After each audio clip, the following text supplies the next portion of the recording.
यहाँ पर swimming pool बना हुआ है। बहुत पानी था, बहुत।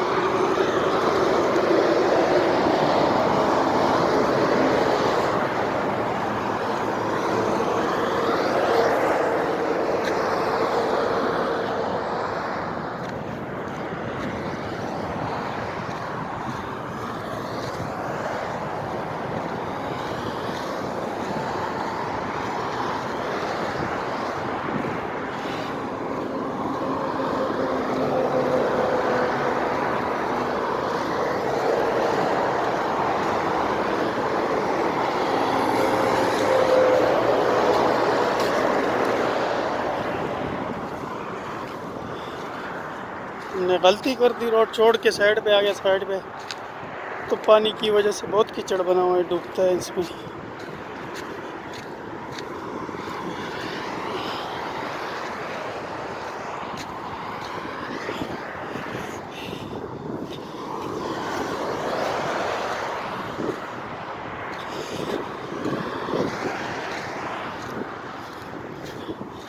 अभी मेरा मंजिल नज़दीक है।